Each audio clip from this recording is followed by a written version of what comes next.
The Power Moms Network, empowering moms to lift the world.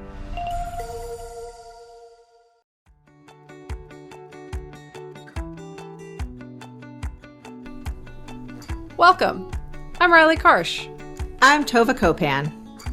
We are thrilled to bring you the We Go Boldly podcast. Let's talk big burning questions, life changes, and maybe a bit of personal business. Let's be bold and brave together. Are you ready? I am. Here comes the show.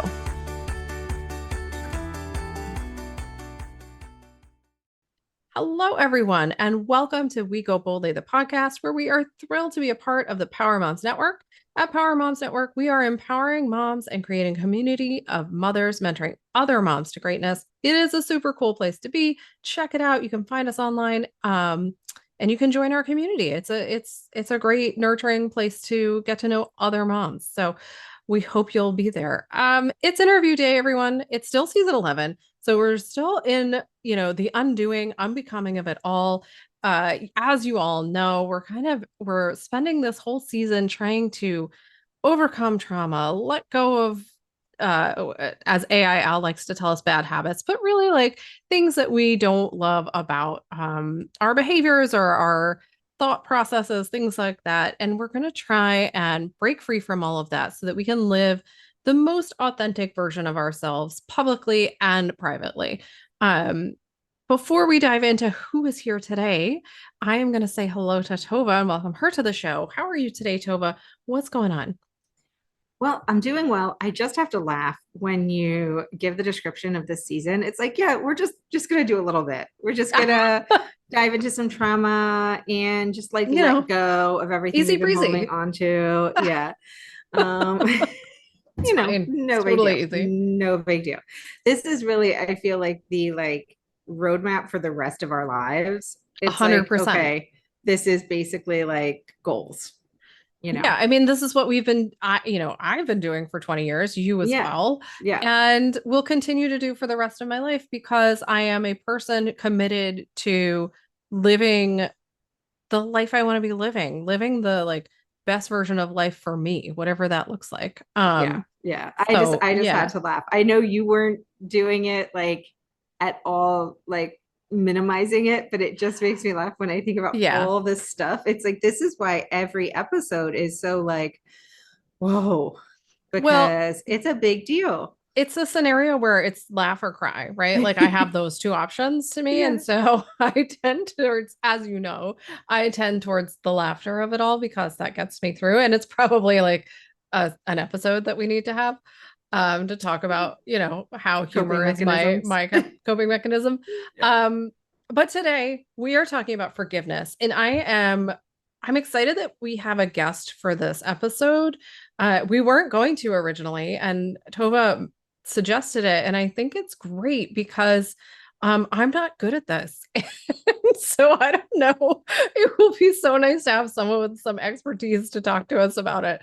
Forgiveness is an area I struggle in. And I think as we all have heard, or most of us have heard in the past, forgiveness is really about the forgiver, right? The person doing the forgiving. It's not really about the other person. There's probably some benefits to the other person, but really it's about the person doing the forgiving. And I think that is one of the essential components to everything we've been talking about this season.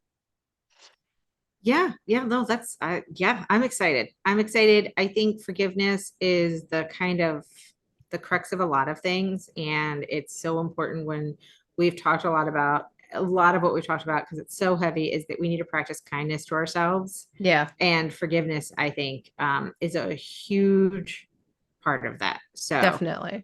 With that, I'm going to let you do the introduction. Yeah. So without any further chit chat from us, today we have a fantastic new friend of the show, new guest for you all. Her name is Gina Economoposulos. She was born in Syosset, New York, to a strong Italian and Greek-loving family. She graduated from Eastern Connecticut State University and bartended before embarking on a 12-year convent journey after her mother's passing. Settled on the Jersey Shore, Gina now works as an end-of-life doula, extending her compassionate heart to those in their final chapter. She found solace in sobriety as a proud Alcoholics Anonymous member, and her story of resilience through tragedy and faith inspires others to face life's challenges. So, welcome to the show, Gina. We're thrilled to have you here with us today. Oh my, it's a thrill to be here with you ladies. And it's amazing of your beginning and what you shared is like, wow, the 11th season. So I mean, that's just it's needed and it's remarkable. And I thank you both for your service. Oh, that was Because I kind lovely. of wish I had it 20 years ago, but that's all right, you know. It is what it is today. So, Yeah. but thank you. It's an honor to be here. Oh, thank you. It was, yeah, we're building a show around, what we needed when we were like, I don't know, 6. And on. So we're pretty excited about it. But, as I said in the introduction, we're talking about forgiveness in the context of, living our best lives and being able to be authentic and be, I don't know, cool with ourselves, to be like happy about who we are and letting that person out, the good, the bad, and the neutral, all the things. So our first question that we ask all of our guests this season is, if you had the power, looking back, the superpower to either unlearn or never have heard or not experienced something from your life, what would that be and why? Like, what would you undo? Well, of course, we cannot redo our lives, but looking back in hindsight, in my 20s, I wish I was in a better state of mind, in a better state of grace with my God, a believer, so to speak. Just learning. I wish I knew how to learn to live life with all the trauma, because that's where my trauma began, was during my 20s when my mom died. So that was a very trauma experience. And I've learned at the age of 23, you need your moms. So here, she died of cancer. I was there with her, and I was just in a dark place because I didn't know people died. I didn't know that there was another place to go to. And because as the seventh child, as the baby girl, I wanted my mom. I wanted my mom. So that was my first trauma experience. And and thank God I got through it. I mean, it was through God's grace, and look back in hindsight, I wish I knew what I knew today back then. I wish I didn't carry and build up all this negativity, all this unforgiveness for, close to 25 years, and being in a miserable, by the time I came, as you shared, that I'm in the rooms of AA. And by the time I came in the rooms of AA, I was dead. I was totally dead from going through other experience of trauma. And I didn't have any tools, one would say. I didn't have tools back then, healthy tools, a healthy solution to live, to embrace, to move on.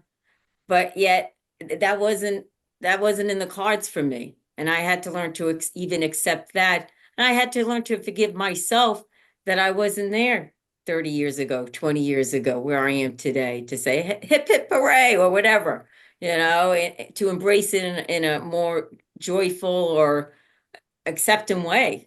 But there was nothing inside me at that time to embrace it. So. Clearly you have learned a lot, right? That you feel like you wish you knew then. What, often we ask, how did maybe not knowing those things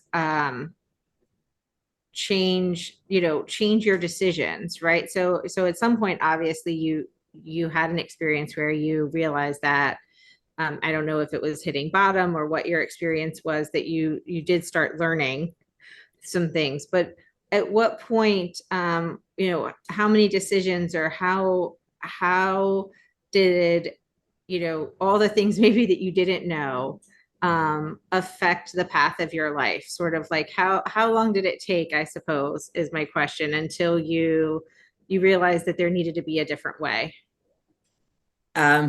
Well, it took a lot. It took a lot of pain, and it took a lot of suffering. My bottom was an emotional bottom. Like I was like, I did not want to live. I did not want to exist.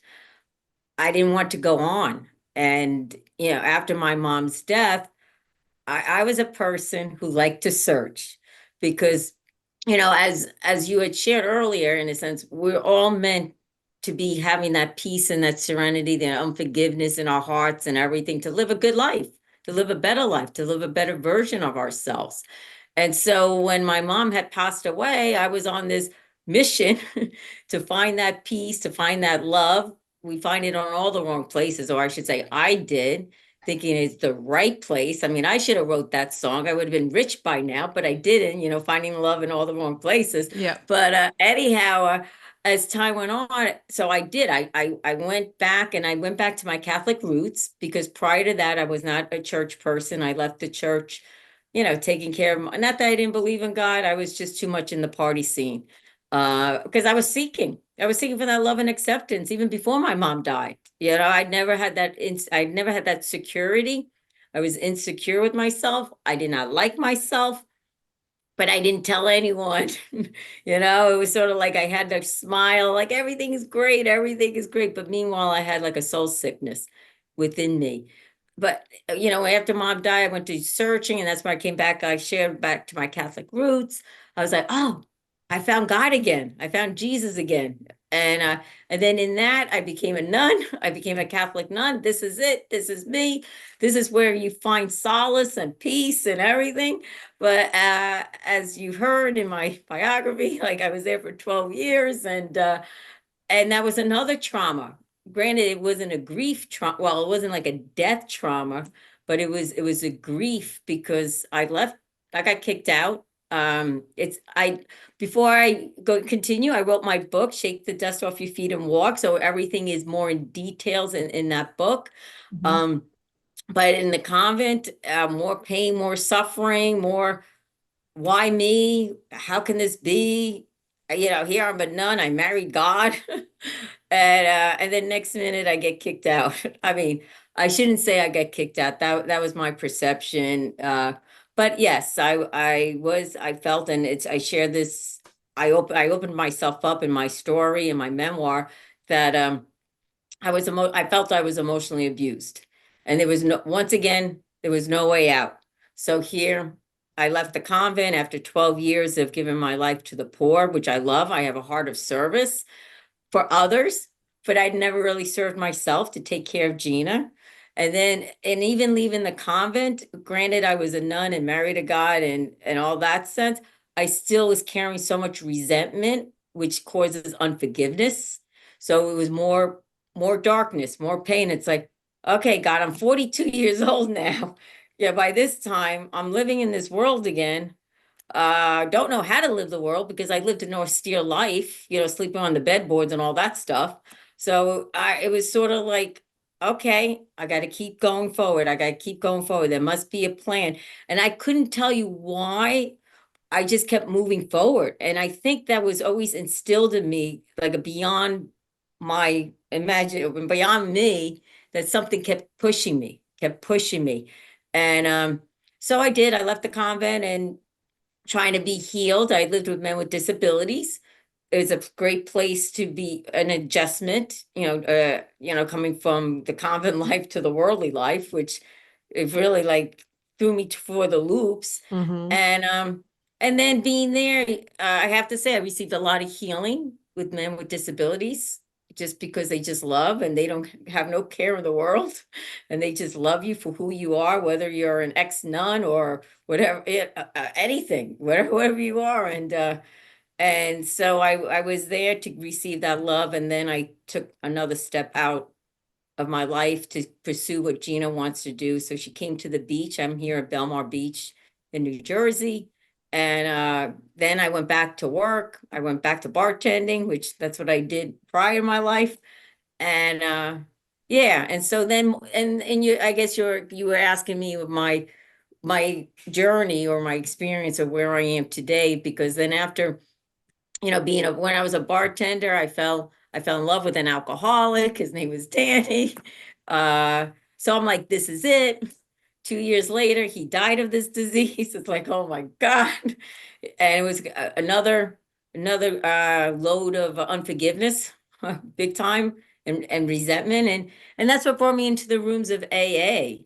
It was through his death and through his tragedy, which once again, it's in the story in my book, that I came into the rooms. And at this point, I'm flatlined. I'm dead. I'm totally dead, filled with anger, filled with resentment, my first anger was towards God himself. I had a passion that I hated God. I just hated him for the beginning. And people were shocked that I was a Catholic nun. And here I hate God. Yes, I do. Because look what he did to me.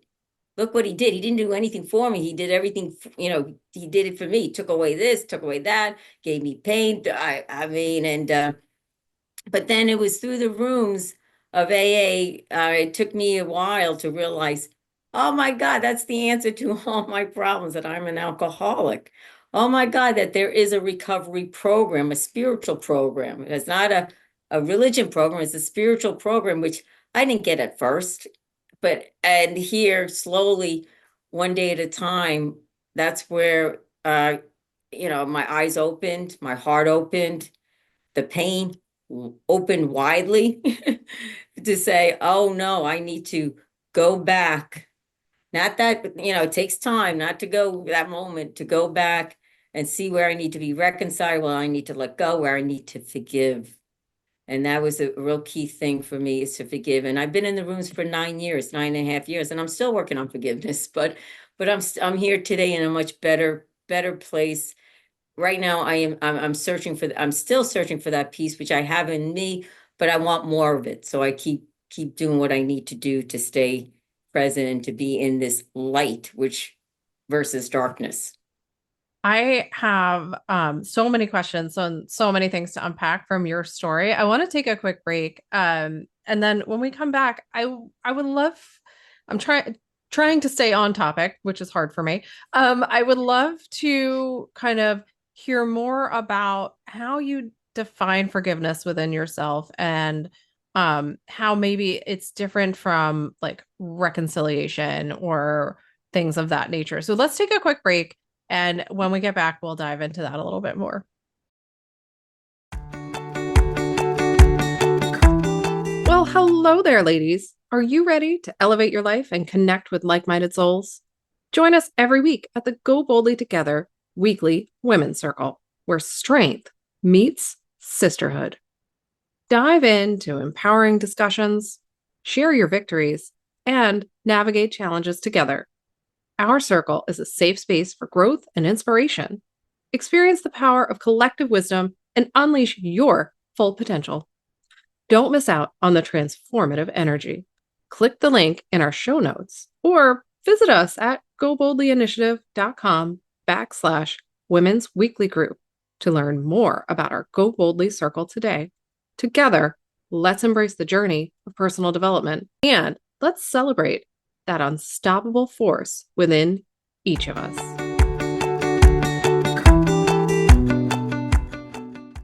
Welcome back to the show. Before the break, we heard a bit of your story, which I know, and we'll share in our show notes links to your book and how to find you.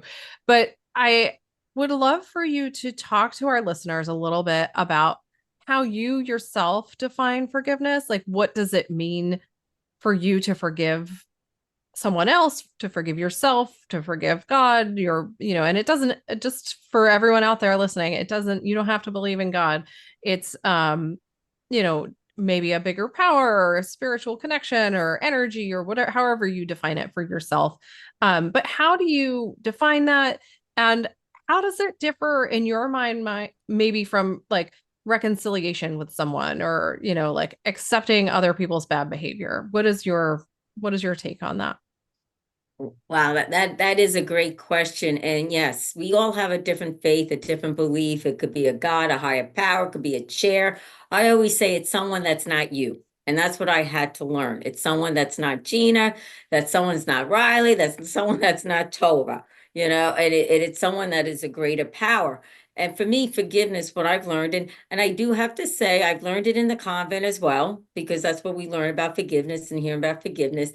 forgiveness for me, and then being in the rooms and learning and making the amends and everything. Forgiveness for me is a choice. It's not a feeling. It's not like it's a choice. It's a choice to make. I forgive Johnny, or I forgive so and so. Doesn't mean, I forgive and this. No, a forgiveness is a choice, it's an act of faith, it's an act of goodness. Because to be honest, Johnny doesn't really care. Johnny's not getting, Johnny doesn't care if I forgive or don't forgive, or whoever that person is. And forgiveness is it comes, it's about, resentments. Like when you hold something on you, when you get hurt and you hold it on because Johnny did something to you, and you're like, no, but Johnny, it's like you're eating your poison, in a sense, you're making yourself sick. So in that, it's through God's grace, universe grace, whatever grace that's not of you, is to say, hey, I need to choose. I need to choose to forgive. And if it has to be 20 times a day, you do it 20 times a day. When I have that anger in my heart, okay, breathe. I choose. No, I choose. No, I already forgiven this person. I already forgiven it. No way. But then maybe because it's a learning lesson. For me, it's a learning lesson. It's a healing. It's always healing, because I always think I'm totally healed. Even after I writing my book, I realized I'm not totally healed. My story doesn't end there. I still have to continue to live this journey of faith, this journey of unforgiveness, this journey of peace. And so for me, for forgiveness, like I said, it's a choice. You make that choice, and it brings freedom eventually. It does bring freedom. I also learned with reconcile, like you asked, what's, reconcile. Reconcile for me is like, I accept what took place. I accepted that behavior. Does that mean if I forgive so-and-so, does that mean I have to go have coffee and cookies with so-and-so? No, I don't. Because they don't need to know. It comes from the heart. It comes because I really believe, from the beginning, we all have that peace and serenity, that light within us. I believe as time goes on in our own journey, in our life, trauma or whatever it may be, comes up and blocks that light, whatever. We have our own journey, but yet that light is always sparking within us.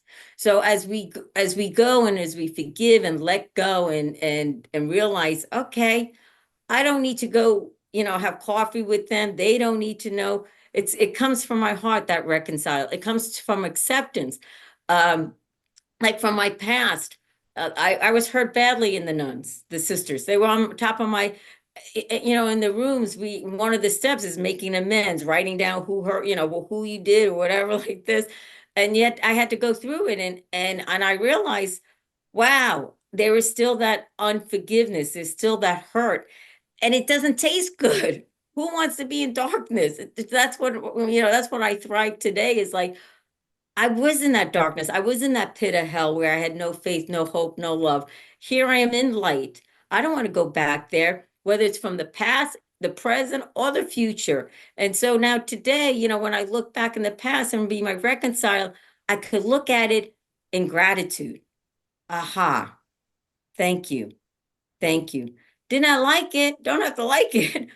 But okay, that's who I am today. And it's something that I could carry with me today, tomorrow, and any other challenges or situations, any other people that come my way that may hurt me or whatever it may be.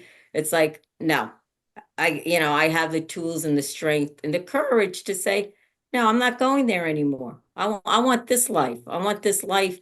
I'm not rich outside or anything like that, but I'm being rich inside. And that's to me is more important than anything in my life. And because I tasted that darkness, I tasted that unforgiveness.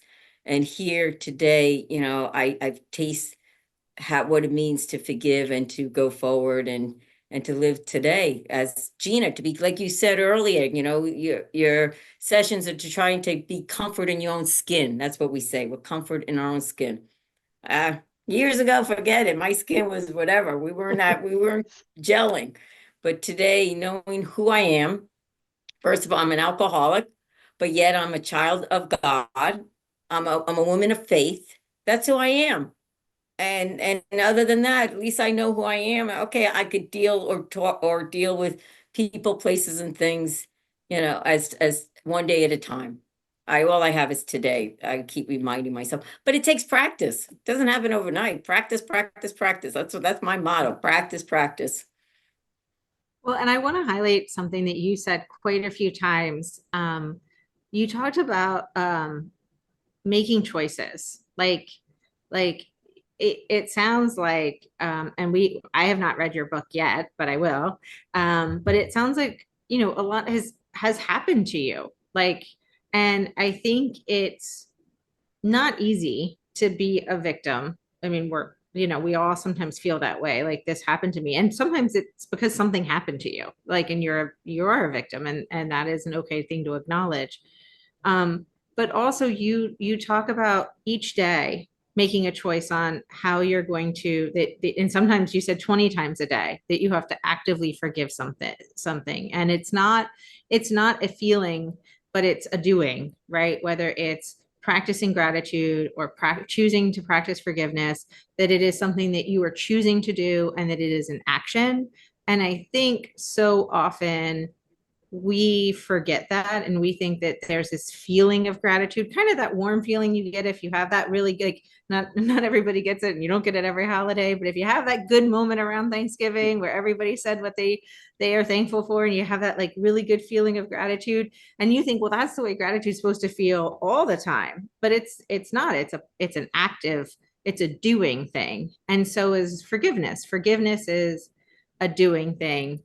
And as you said, and I bet Riley either will have a comment or question about it, but how much forgiveness is so much about you and not about, Johnny, as you said, and not about somebody else, but it is even gratitude. It's about you and how you want to move throughout the world. And I just wanted to, I know I had questions, but I did really just want to highlight both of those things. I don't know if you had more to add, Riley. Oh, I do. I think that is exactly what I picked up on as well. And I love the way you speak about it as if it is a practice, because it is not like, oh, as if it is. Because so many of us, we're in this world of instant gratification, and we want to check a box, and we want to be done with things and move on to the next task. And we're busy, busy, busy. And the reality, I think, is very different. And what you're talking about is choosing yourself every day, right? Like, if you want to be the best version of you, and I don't even like that phrasing. If you want to be the version of you that you want to be on any given day, then these are choices you have to make. And it's not necessarily like an instant warm fuzzy feeling. So I do love that description of it. And I hope folks out there are hearing that, because some of us feel like we fail at these things, right? And then we're like, oh, well, I can't do it, so whatever. But you can do anything you practice, right? Like, maybe you'll never be Mozart, but you could probably learn to play chopsticks. So you can learn to forgive, you can learn to be grateful, you can learn to love, you can learn these things. What do you think is people's, other than what we just talked about, what do you think are the biggest misconceptions about forgiveness, and struggles with forgiveness that you personally have, or the people that you work with or have been around? What do you think those things are? Yeah, it's like one thing, everyone, when they think about forgiveness, I forgive, they do want that instant gratification, that peace, the Havana, whatever it may be. And they're like, oh yeah, I'm so clear. And then once they see that person again, they're like, I mean, it's like, Yeah. and so I think the key thing, what I've learned is that, first, the key thing is to forgive yourself. Because we can't, I mean, for me, my thing was forgiving God, because I blame God for everything from the moment I was born to now, to up until I came. All my anger, all my resentments and everything. Why God? Why God? Why God? Well, and And then, I don't want to interrupt you, but I'm going to interrupt you for a second. I think yeah, so please many do. of us blame God as if that's not the same thing as blaming ourselves. And I think No. it's very important to recognize that if you're blaming God, if you're blaming a big head in the sky, or the universal connectedness, or transcendentalism, or, whoever you think of, if you're blaming that person, you are equally blaming yourself. And that's So what exactly, because I blame myself, coulda, woulda, shoulda, look what happened, that et cetera, et cetera. And once you could find a little, once you find that forgiveness in yourself, even if it's small, I forgive you, Gina. I forgive myself. I forgive just even like an effort, just like an effort to say, I don't feel like forgiving myself. I don't like myself. But I forgive myself. And if you continue to practice in that, just to give yourself a little, just a little doorway that you'll see light coming through and light comes up. And I want to share keeps coming to my mind is to share this experience in the beginning of my sobriety, or maybe 2 years, 3 years. I had a situation where I was so angry at this person, angry. And in the rooms of AA, we're told that if you say this prayer for 14 days, you'll be free, because here I had unforgiveness. So the prayer is that you pray for all the graces you want for yourself, you give it to that person. So for 5 days, I'm like, I don't want to give him this, but pray for this, blah, blah, blah, pray for me. I want the peace and the serenity. I don't want to give it to, but that's how it was. Like 5 days went by and it was so hard for me because I was so hurt that I was like, okay, I'm praying for this person, praying for this situation. Give this person all the graces that he needs. Give him all that I want, even though and I hate to say it, I kind of cursed during those prayers because of her. Within the 7th day, in the second week, it was more like, oh, okay, I will. I pray for, and it was more in a better tone of voice, a tone of prayer. The last day, I was like, it all dawned on me.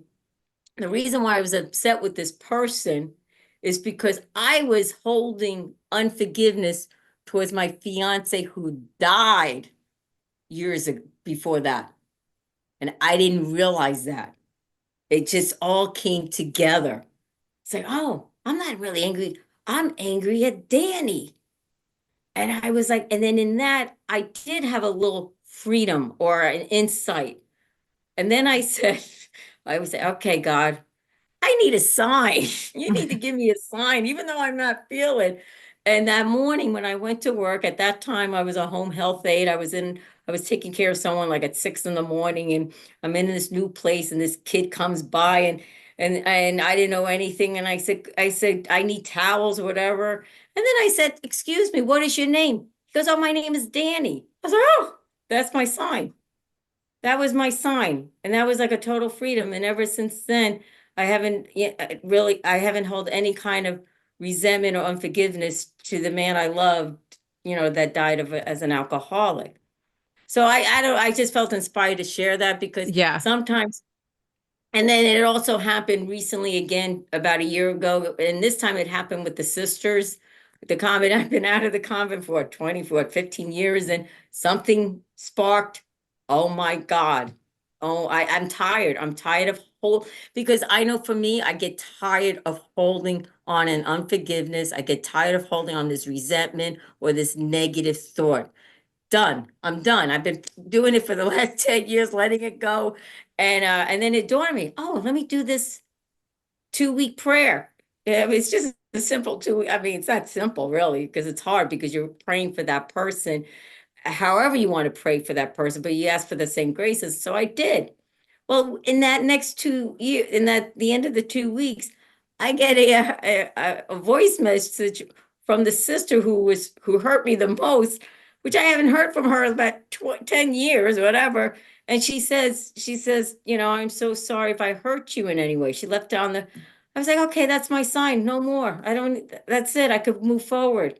Granted, I know probably there's more other unforgiveness really deep in myself, but I know how to handle it. I know where to go. I know what to do. And it's okay. All I know, it's okay. Sometimes I know for people, or I've experienced it even for myself, took me a long time to really forgive. And if somebody's holding on to an unforgiveness, on a hurt or a trauma or something that's so deep, okay, it's okay. It's okay if it doesn't happen today, but just know that it will happen. It will happen if you just give it a little like just a little shot, just a little, you don't have to run around or anything, but just to say from your heart, Lord, or whoever, the higher being, I'm tired. I want to have that freedom. And in the long run, forgiveness does bring freedom. And that's what I've experienced. It's that freedom, it's that joy within me. It doesn't have to, it's not out there, it's within me, because I could be myself, or I'm a better person today. So, Well, and I think something that you've said too that is so important is it is exhausting to carry, whether you're consciously carrying grudges or resentments or not, it can be very exhausting. And when you start practicing forgiveness towards yourself or to others, it can feel like you can feel lighter. And not everybody's watching you on YouTube, but if you are, you're watching you describe yourself as sort of lifting up because you actually feel lighter, and you don't even know that those things are holding you down until you're not carrying them with you anymore. And I want to ask a question because I know that I don't know if you're still doing this right now, but you have been an end-of-life doula. And I was wondering in that process, if you have the opportunity to talk to people about, if it comes up, that when people have maybe grudges or resentments sort of still weighing them down as they're through this process, or if you have to have conversations about forgiveness with people as you're helping them through their end of life stages.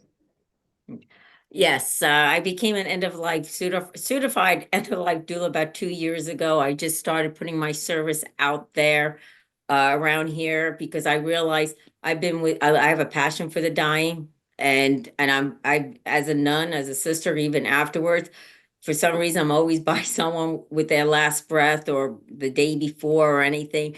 And yes, I being an end-of-life doula for me, or the way I do it, for myself, I need to talk to my higher power, talk to God, and see where they're at.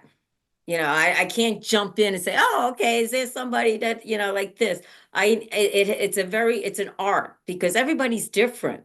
Everybody has their different journey, different perspective, different grudges, different things. And I try to be sensitive to their needs.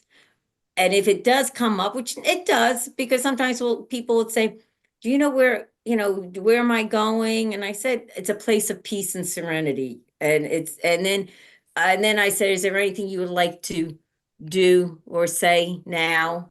I try not to, push it. It all depends. It depends if I don't know the person or if I know the person, because sometimes I'm called as an end-of-life doula, like the last minute, like, can you come in and pray? So, and that's it. I mean, just recently in the last year, I was a companion to an elderly lady, and then at the same time, she did die. So I changed, I was an end-of-life doula with her, and I prepared her death. I prepare, are you at peace? Is there anyone here that you would like to talk to? And she was fine. She was okay. She's like, and some people just will hold that grudge. But with my faith, in my eyes, I mean, God sees this child or this person. And God knows what their needs are. And if I could do anything to release them, to help them on a better transition, to go to the next place, wherever they feel, believe it is, then I try my best to be open, to be that instrument. And so I always have to, in myself, I always have to practice forgiveness in myself so I can be that instrument to help others, to whether they have to forgive themselves or forgive so and so, or whoever, or maybe want to talk to someone, or maybe write a letter, or can you leave them this message or something to say, oh, can you just tell them I love them? Something like that, because God knows their hearts. I don't know their hearts. I can't judge them, and I can't say, oh no, you're holding on to this. You're not going to have the peace to go there. I just, just for myself, I just have to, pray. And everybody's different. Everybody. And then there are some people who are so much welcoming, like, yeah, I'm going, help me pack my bags. Yes. No, I'm good. I'm good. I'm good. I'm really good. I'm like, okay, if you're really good, I wish I'd be good that day, that my moment. Right. And so there's many stories I could share in regards of that, of being with those who are present. But I have two passions in my life, is to share my story, the message of strength and hope, and forgiveness, and everything in a light. And then my other passion is to be with the dying. I do. I don't mind. I love being with the dying, being present to them, peaceful as best as I can. And I think it's a gift. I don't question it. I don't question why God gives me this uh gift, or some. I do experience peace when I'm with someone who, like, they may not. I experience heaven coming in, or whatever coming into the room. They may not, and that's okay. I don't, I just, and I have to be careful of what I share and what I don't, what I share to people, because I don't, it's not me. It's all about them and their exit, or their leaving, in that sense. So I can imagine that's a fascinating sort of experience to be present for in a variety of ways. We do need to take another quick break. So why don't we do that? And when we come back, I would love for you to share a bit more. I mean, we've talked about forgiveness being a practice, right?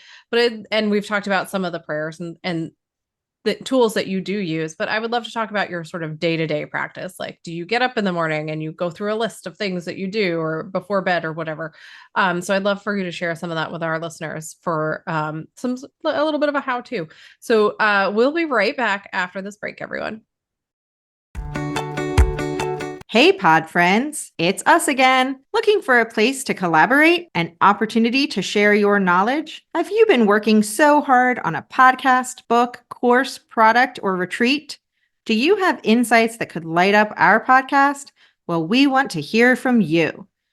We would love to support you in all that you are and do. Join us at Go Boldly Initiative, where we celebrate diverse perspectives and share the wisdom of our incredible community. Whether you're an expert, a hobbyist, or simply love learning, we invite you to reach out with your ideas. Visit our website at goboldlyinitiative.com/podcast guests to pitch the show, or shoot us an email at hello@goboldlyinitiative.com to talk all things collaboration, advertising, and affiliation opportunities. Become part of our growing family. Let's make learning an adventure together.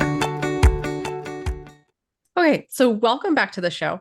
Before the break, I was hoping, Gina, that you would share with our listeners. I don't know, like, do you have a morning routine that includes a forgiveness practice, or a nighttime routine, or is there something, affirmations you say every day that sort of help you with what I imagine is like a day-to-day experience of forgiveness, right?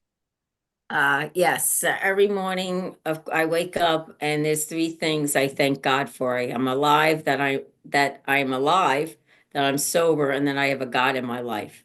And in that, everything else is a bonus. So I always do that. I do have a routine in the morning. I have meditations, whether it's a scripture, whether it's just learning, AA literature, or just regular, just literature to boost me up, to give me, to be in the right place, to handle whatever's going to happen this day, because I wake up at 5:30 in the morning. So, a lot may happen, a lot's going to happen the rest of the day. And, as part of being in AA, I open up a Zoom meeting. So every morning I do a Zoom meeting, and that's a great tool for me, because other people share, and we do talk about forgiveness. How do we forgive? And so I hear what other people's experience. Oh, I never thought of that. Let me think of that, or do that today. And then and throughout the day, I just try to be in the present. I try to live in today. And if there is, when you talk about practicing forgiveness, I don't say, well, I'm going to practice forgiveness today. But if there's like a hardship, or someone gets me angry, something that irritates me, and it could be somebody on the road, traveling, cutting you off. It could be these minor things, something that disturbs my peace. I pause, I breathe, I take a step back. I go on my toolbox, whatever toolbox somebody has, which is a healthy solution, whatever it may be. It could be forgiveness, it could be gratitude, it could be acceptance. Everyone has a different toolbox. Everyone, everyone has been, has their own journey, their own story, but we all have that common denominator to have that peace in today, that serenity in today. So throughout the day, there are days that just, I'm running here, I'm running here, I'm running here. Okay, do I really need to run? Do I need to really do all this? Can this all happen? Can I just do one thing at a time, one day at a time, one breath at a time? And so that's in a way, and then at the end of the day, I do have a gratitude list. I have a friend grateful for whatever. We list 3 gratitudes and 3 affirmations every morning to each other. We text. I'm grateful for whatever it may be. I'm kind, I'm forgiving, I'm loving. Because it's so hard. It's so easy to say, people say to me, "Oh, Gina, you're a great person. You're loving, you're forgiving." Yeah, thank you, thank you. But sometimes it's so hard to accept that and to tell yourself, yeah, I am lovable. Yes, I am. I can forgive. Yes, I can be in the light. I don't need to live in a solution of darkness. I don't need to respond. But yet, there could be darkness all around us, whatever's happening in the world or family, friends, or events. But yes, I'm present here. And for me, like I've shared with you, I have a higher power of God in my understanding. So whenever I get disarrayed or whatever, okay, God, it's just me and you right now, or right now, because I've learned in my faith that this is it. Yesterday's gone, tomorrow's not here. Today's the present. What do? We open it up. It's a gift, So these are just little techniques, these little tools, these reminders. And I also recently, my brother, he connected me to go back to reading the scripture, the Bible. That was for me like a Bible app. Oh, just I'm a very simple person. Don't give me a distortation, basic. God is with me. God is with me. God is with me. I don't feel it, but he's with me, and so it once again, like I said, I try to practice everything that I've learned to keep my life, my sobriety, my whatever, my goodness, my healthy way of living. I try to keep it to the best of my ability. But granted, of course, we all fall short. Granted, we get irritable. We're human. And I have to remember that I'm human. Okay. And I fall short. What can I do? I don't have to wait tomorrow to get back on the horse again. Okay. I got now. All right. Forgive me. I'm sorry. Whatever. I mean, I live with my boyfriend, and if there's something that he has hurt me or I hurt him, we mostly communicate. It may take a day to process. Okay, give me space. You're right. I am sorry. Or, oh, okay, yes, I do forgive you. And it's just all about communication and everything like that. So I think I want to highlight for our listeners, and then I'll turn it over to you, Tova, that what you've talked about are a lot of systems. And whether you're in AA or not, whether you're even familiar with the terminology from AA, because you speak a lot to the language of AA, but all of these things can apply outside of that system, and you can have your own system, right? It doesn't have to be that you believe in Jesus. You don't have to read the Bible. You can read a daily reader. You can read daily affirmations. You can get an app that has meditations that speak to you, but it's about learning those tools and having sort of systems available to you that will help give you the structure to deal with these things as they come up. And the other thing I want to highlight, Gina, that you said that I think is essential, particularly because we have a lot of perfectionists who listen to us, and I am also a recovering perfectionist. You know, you don't have to do it perfectly every day, and you won't. And there is value in doing, you've said this multiple times, and I really want to highlight it. Doing the tiny little thing has value. Because it'll lead to other tiny little things and it'll help you. And whether you can do the tiny little thing or the whole system all at once, either way, you are worth the doing of that thing, right? And I really appreciate that you've said those. And I just want to make sure other people are hearing like the words behind the words, right? Like there is a system that I use and it helps me throughout the day. And this is my higher power. And this is how I kind of function and allow myself the grace to make mistakes and to heal and to move forward. All of those things happen obviously within AA, but also within a million other systems. So you have to find what's right for you. I don't have a question, Tova. I'm going to turn it over to you for the questions. I just wanted to highlight that. Yeah, and I'm sure I will think of a question as we wrap up, because we do need to wrap up and get to our quick response questions. Yeah. But before that, I also wanted to highlight a couple of things, because as you said, there's apps out there. Like your brother recommended a scripture app, but there's also like texting a friend and saying like, these are 3 things that I'm grateful for about me, which I love, because so often we're like, I'm grateful that I, for my home. And you're like, no, I'm going to say nice things about myself. And I'm going to say 3 nice things about myself every single day. And I'm going to say it to somebody else.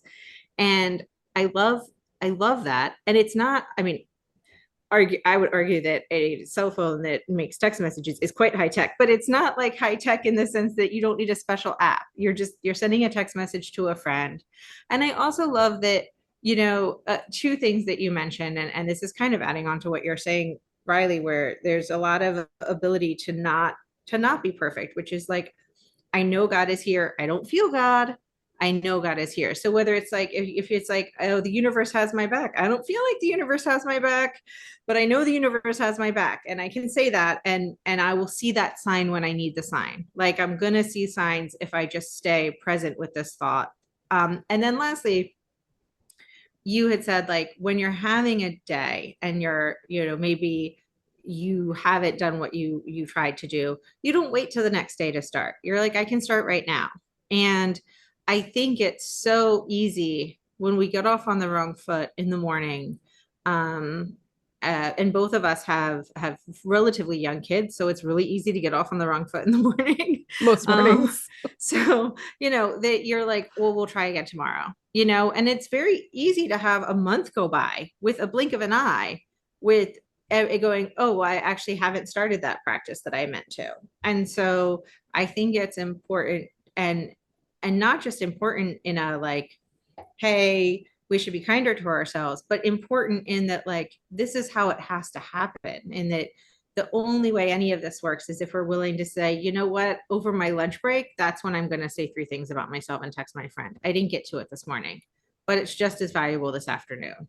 And I think that, I appreciate, all of the resources and tools. And as you said, everyone, just highlighting that everyone needs to have their own toolbox, and cultivating that, I think, is just really invaluable advice. I know before you go, we'll definitely highlight where people can find your book. Are there any books, obviously, in addition to scripture, that have you found kind of particularly interesting? We were talking before the show started that we find, especially with ideas of forgiveness, that it's something that someone has to really hear the right person say it at the right time and be open to hear it. So if you have any books or any resources that you found, or mentors, or anyone that, anything that has spoken to you that we can refer folks to, in addition to your book, of course, we would love to pass that on, just so that it can speak to somebody else if it's the right person for them. Yeah.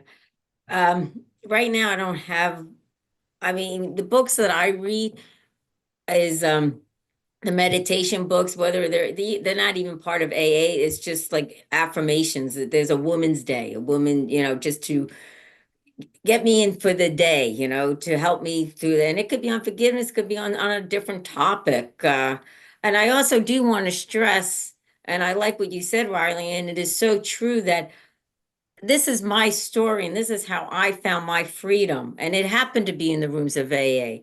But I wanted to stress to everyone that they have their own story, not to give up, that they will have, whether it's an app, whether it's a friend, whether this is book that they hook onto. And it's like, it's whatever that brings you that peace, or that breathing, or that like, yeah, I like this. I'm going to go this way. It's just, because so many people are so, I see, feeling hopeless, sad, that, whatever it may be, that there is hope whatever it is, it's just, I always say, like, not to give up. And that's the name of my book, is Shake the Dust Off Your Feet and Walk. Granted, it's a scripture, but anyone, you shake the dust off your feet and you just keep walking, because there is a plan. If there was a plan for me, which I never thought there was a plan, there's a plan for everybody. Love That's it. fantastic. So we're gonna wrap up, I think, because we don't want to keep you too much over. But before we do that, Tova's gonna ask you our more lighthearted-ish quick response questions, and I'm gonna turn it over to you, Tova, to Awesome. do it. So these are, you don't have to answer in one word, but these are sort of short answers, and we are not allowed to ask follow-up questions. So these are just, short answer questions, and like you said, a little more lighthearted. So if you're ready, our first question: what is your favorite way to unwind after a long day? The beach. What's one thing on your bucket list that you haven't done yet? California. What's your go-to comfort food? Ice cream. If you could instantly master any skill, what would it be?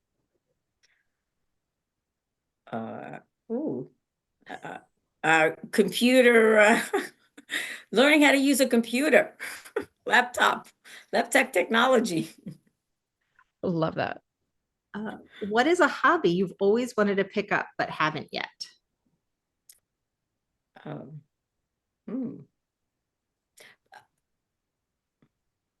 Oh, that's hard. I got all my hobbies. I just learned how to play golf. Fantastic. Awesome. Be a better golfer. That's my hobby. Be a better golfer. And lastly, describe yourself in 3 words. Lovable, trustworthy, and honest. Fantastic. Thank you so much for sharing your story, sharing your light, giving, just you have a very open energy, and I appreciate you sharing that with all of our listeners and with us, of course. Before we sign off for today, where can people buy your book? Where can people find you? What's the best way for people to get to you? Well, it's Shake the Dust Off Your Feet. You can find it on Amazon under Gina Economoposulos as the author. I have a website called Gina Econ for short.com. GinaEcon.com. That's Fantastic. my website. And on that, you could look at the book and you look at more details of the story. And I have a blog, and learning a lot of being an author, but it's great. Well, we will be sure to share that with everyone in our show notes and on our social media when the episode airs. Gina, again, thank you so much for being on the show with us. It's been a delight speaking to you and learning more about you and talking about forgiveness. I know I learned things. And I really appreciate the time and the energy that you put into this. So thank you for being here. Thank you. And thank you for your service and for your love and work for all the women, for all people. And Fantastic. For your kids. Yeah. Well, they should be thanking us for sure. All right, everyone. Until next week, we will be back with another episode of season 11 and helping you to live the best life you could possibly live. So until then, everyone, have a wonderful, wonderful week. Thanks so much for listening to We Go Boldly podcast. We know you're busy and we love spending time with you. If you enjoyed this week's episode, let us know. Head to Apple Podcasts right now to rate and review our show. While you're there, be sure to click that subscribe button. Want more us time? Follow us on all the socials at Go Boldly Together. Want even more us time? As in all the coaching pizzazz. Find us at goboldlyinitiative.com for all the info. We will be back with more excitement, research, and deep thoughts next week. Until then, keep on being the bold, brave, amazing people we know you already are.